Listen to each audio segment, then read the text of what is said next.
Zala était une fille pas comme les autres dans le village. Sa beauté était naturelle, sa gentillesse inégalée. Elle avait un sourire capable d'illuminer même les jours les plus sombres. Mais derrière ce sourire se cachait une histoire de perte et d'épreuve. Sa mère était décédée lorsqu'elle était encore jeune, la laissant seule avec son père. C'était un homme bon qu'il aimait profondément, mais le destin en avait décidé autrement. Peu de temps après, il se remaria et Niara vint s'installer chez eux. Au début, Zala espérait trouver en elle une figure maternelle aimante, quelqu'un qui prendrait soin d'elle comme l'avait fait sa véritable mère. Mais Niara n'était pas cette personne. Dès le premier jour, Niara vit Zala comme une menace. Elle avait une fille à elle, mais quoi qu'elle fasse, son propre enfant ne pouvait jamais égaler la grâce et la beauté naturelle de Zala. Chaque fois que Niara regardait Zala, une jalousie amère brûlait en elle. Elle détestait la façon dont les gens admiraient la jeune fille, la manière dont leur regard la suivait lorsqu'elle passait. Mais ce qui l'exaspérait le plus, c'était que Zala ne se montrait jamais fière ou arrogante de sa beauté. Elle restait humble, toujours gentille, toujours douce, et cela ne faisait qu'attiser davantage la jalousie de Niara. Un jour, une nouvelle se répandit dans tout le royaume, un grand bal royal allait avoir lieu. C'était l'événement le plus attendu de l'année, et chaque jeune femme rêvait d'y assister. Le prince en personne y serait présent à la recherche de sa future épouse. Look her de Zala Asambala de excitation. Pour une fois, elle se permit de rêver. Peut-être, juste peut-être, aurait-elle la chance d'y aller. Elle imaginait déjà le grand palais, les lumières éclatantes, la belle musique remplissant l'air. Mais plus que tout, elle rêvait d'une soirée où elle pourrait se sentir libre. Libre de sa tristesse, libre de la cruauté de sa belle-mère. Niara, cependant, avait d'autres pensées en tête. Dès qu'elle vit l'excitation dans les yeux de Zala, son cœur se remplit de haine. Il était hors de question que cette fille brille au bal. Non, elle ferait tout ce qui était en son pouvoir pour anéantir les rêves de Zala avant même qu'ils ne puissent devenir réalité. Plus l'excitation de Zala grandissait, plus le plan machiavélique de Niara se mettait en place. Bientôt, la jeune fille comprendrait jusqu'où la jalousie pouvait aller. Dès l'instant où Zala mentionna le bal royal, le visage de Niara s'assombrit. Elle posa son ouvrage de couture et regarda Zala avec des yeux glacials. Toi, au bal royal? Rakanatiel. Tu crois vraiment que quelqu'un comme toi a sa place là-bas? Le cœur de Zala se serra, mais elle tint bon. Pourquoi pas? Tout le monde est invité. Je veux juste voir le palais, danser. Niara l'interrompit d'un rire sec et moqueur. Toi? Danser avec des nobles? Tu penses qu'un prince poserait ne serait-ce qu'un regard sur toi?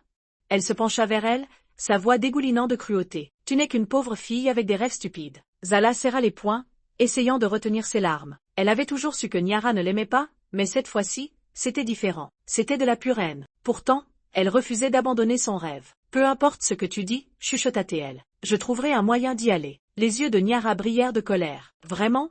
Dit-elle, un sourire cruel s'étirant sur ses lèvres. Très bien. Voyons comment tu te prépareras pour un bal quand tu n'auras même pas une seconde pour respirer. Le lendemain matin, Niara tendit à Zala une liste interminable de corvées. Nettoyer toute la maison, laver tous les vêtements, récurer les sols jusqu'à ce qu'ils brillent, et surtout, préparer le dîner avant le coucher du soleil. Elle jeta la liste sur la table. Tu n'auras pas une seule seconde pour penser à ce stupide bal.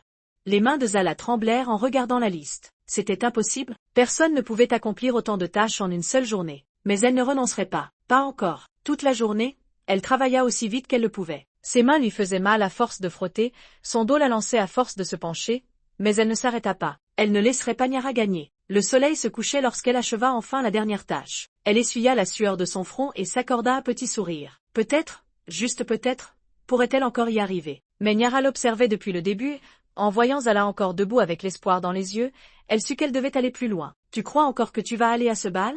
Murmura Niara, sa voix étrangement douce. Elle s'avança, serrant les ciseaux qu'elle tenait dans la main. Voyons voir à quel point tu seras belle après ça.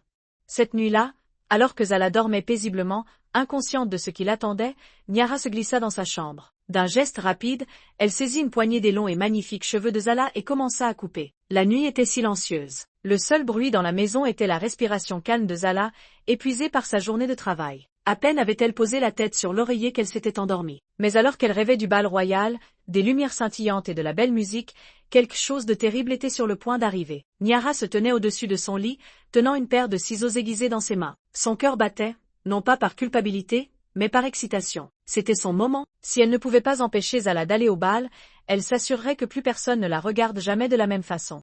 Un sourire cruel s'étira sur ses lèvres alors qu'elle attrapa une autre mèche de cheveux. Le premier coup fut net. Une longue et épaisse mèche tomba sur le lit. Les doigts de Niara tremblèrent, mais pas de peur. Elle savourait l'instant. Elle attrapa une autre poignée et la trancha d'un coup sec, les ciseaux produisant un chuchotement sinistre dans la pièce silencieuse. Mèche après mèche, Elle coupa, laissant derrière elle des cheveux inégaux, irréguliers et désordonnés. Zala remua légèrement dans son sommeil, mais ne se réveilla pas. Quand Niara eut fini, elle recula pour admirer son œuvre. Les cheveux autrefois soyeux et élégants de Zala n'étaient plus qu'un désastre. Aucun prince ne poserait les yeux sur elle maintenant. Plus personne ne la qualifierait de belle. Voyons voir comment elle ira au bal maintenant, pensa Niara en riant doucement en quittant la chambre. Le lendemain matin, un cri retentit dans toute la maison, assez fort pour faire trembler les murs. Les oiseaux perchés à la fenêtre s'envolèrent de frayeur. Zala se tenait devant le miroir, les mains sur la bouche, les yeux écarquillés d'horreur. Ses cheveux, ses magnifiques cheveux, avaient disparu. Coupés de manière irrégulière, certaines mèches dépassant dans tous les sens, d'autres presque inexistantes. Ses doigts tremblants effleurèrent les mèches inégales, les larmes montant à ses yeux. Non, murmura-t-elle, secouant la tête, comme si cela pouvait annuler ce qui venait de se passer. Niara apparut à la porte, un sourire narquois aux lèvres. « Qu'est-ce qui ne va pas, ma chère? Tu n'aimes pas ton nouveau look ?»